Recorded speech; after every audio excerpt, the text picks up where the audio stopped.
Chapter 1. The divine root conceives, its source revealed.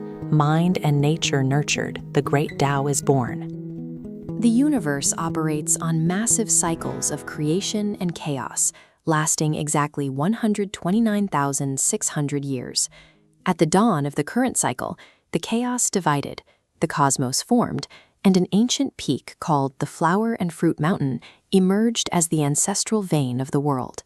At the very top of this mountain sat an immortal stone. For eons it absorbed the pure essence of heaven, earth, sun, and moon. One day it split open, producing a stone egg that the wind quickly transformed into a living monkey. He had no human parents. He was forged directly by universal forces. This stone monkey quickly rises to power. He joins a local tribe, leaps through a massive waterfall, discovers the water curtain cave, and claims absolute authority, crowning himself as the handsome Monkey King. He has it all: perfect shelter, abundant food, and unchallenged authority. He represents the peak of material achievement, a life completely insulated from hardship, possessing everything the physical world can offer. Roughly 300 years into this seemingly endless party, the mood abruptly shatters. Right in the middle of a lavish, joyful banquet, the Monkey King suddenly breaks down in heavy tears. His followers are confused, as they live in a paradise free from predators and human laws. But the king has realized that his physical body will eventually age, his blood will weaken, and Yama, the deity who serves as the king of hell, will come to claim his life. This illustrates the spiritual concept of impermanence. It is the observation that all physical forms, no matter how powerful or beautiful, are temporary and subject to decay. The Monkey King's despair reveals a limit to material satisfaction. Even in a perfect world, the shadow of future loss creates a spiritual trap, turning a physical paradise into a source of constant, quiet anxiety. To find a way past this decay, the king abandons his throne, his adoring followers, and his safety to pursue the abstract concept of immortality. He builds a raft out of dead pine branches and launches himself onto a boundless, turbulent ocean alone, propelled only by a makeshift bamboo pole and the wind. This ocean crossing serves as a metaphor for navigating samsara. Samsara is a Sanskrit term referring to the endless cycle of birth, suffering, death, and rebirth. Like this small boat caught in rotating waves, worldly attachments keep a soul trapped in a continuous loop of anxiety and pain. Breaking free from these cycles of fear and doubt requires immense, deliberate willpower to chart a direct course out of the turbulence. This trial demands the absolute destruction of the ego's safety net. To reach the next stage, the seeker must willingly abandon everything they know and step into the unknown. The wind carries him to the southern Jambudvipa continent, the world of humans. He puts on human clothes and spends the next 8 or 9 years wandering through mortal cities. He observes a society consumed by the ego. While he searches for spiritual truth, the humans around him spend their days chasing fleeting wealth and striving for hollow societal titles. This obsession with status only accelerates their spiritual decay. By prioritizing inheritance and reputation, these people remain oblivious to the divine truths the monkey is actively seeking. Eventually, he crosses the Western Ocean and enters a dense mountain forest. There, he hears a humble woodcutter singing a profound Taoist hymn, a song that acts as a beacon leading him towards his goal.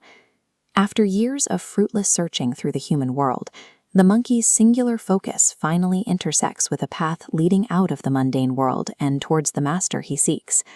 The woodcutter points the way to the spirit platform Heart Mountain. As mist clears, the Monkey King approaches the hidden domain of Patriarch Subodhi. Brought before the master, the Monkey King prostrates himself, expressing his singular desire to learn the true path of life.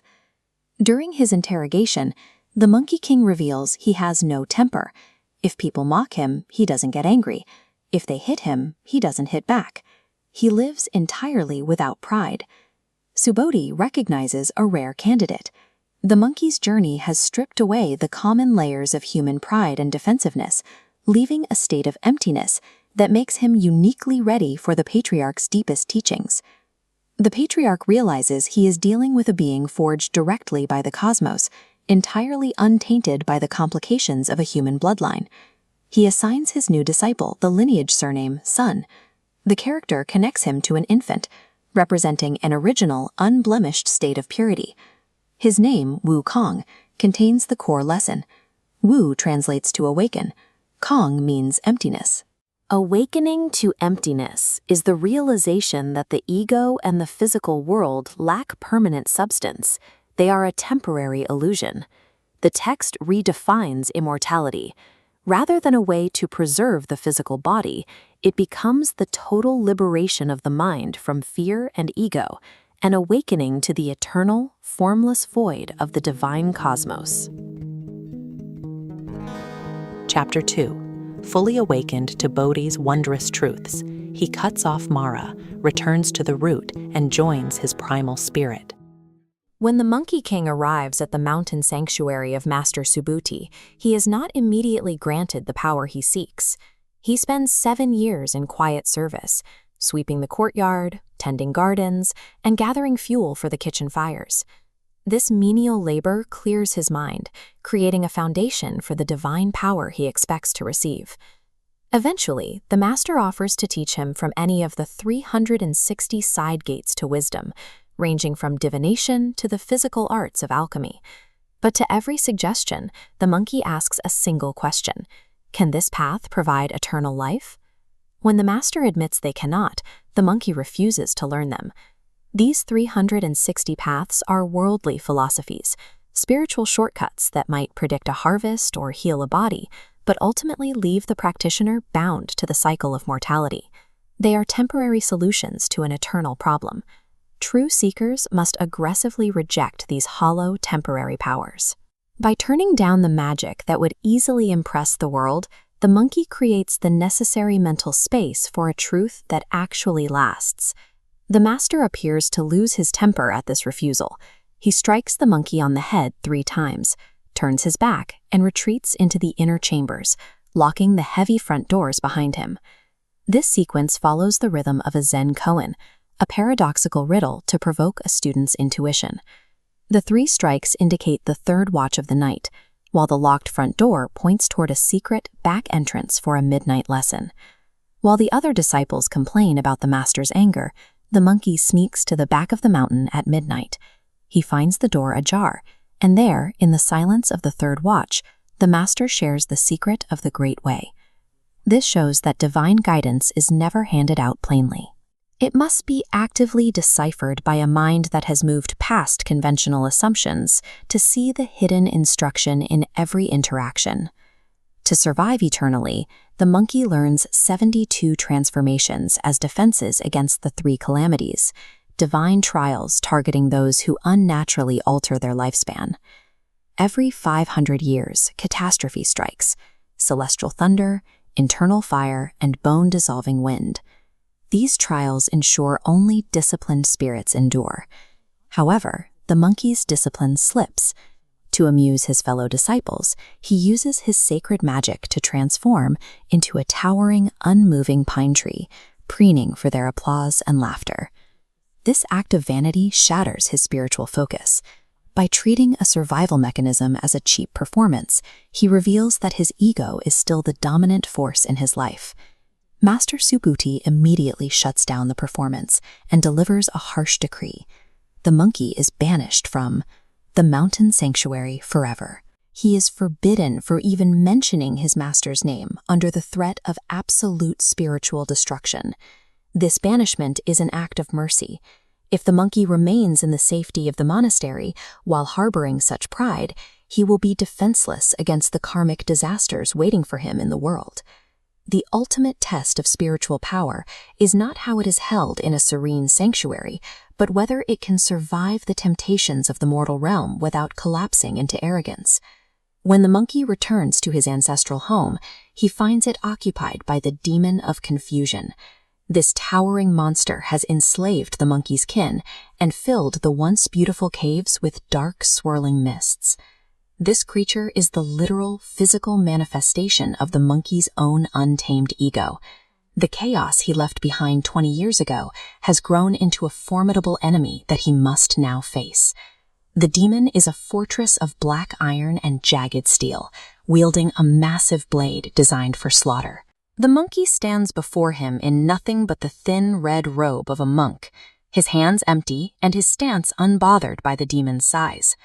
To reclaim his home, the monkey cannot rely on brute rage or the weapons of war. He has to meet his own reflected internal flaws with absolute spiritual clarity. As the demon attacks, the monkey plucks a handful of hairs from his arm and blows on them. Instantly, they transform into hundreds of clones that swarm the demon, overwhelming him with a coordinated, effortless grace that requires no physical weapon. This victory is a holy exorcism. Rather than a standard brawl, it is a display of mastery over the self, neutralizing the threat by projecting his internal discipline outward. To finish the task, the monkey burns the demon's lair to the ground. The fire represents the total eradication of his internal confusion, leaving no place for his former ego to hide. Having conquered his internal and external enemies, he embraces his new identity, Sun Wukong. This name signifies that he is awakened to emptiness, having traded the impulses of a wild animal for the clear, tranquil reality of a sage. True spiritual awakening is proven not by the ability to command the elements, but by the absolute discipline to conquer the chaos within oneself.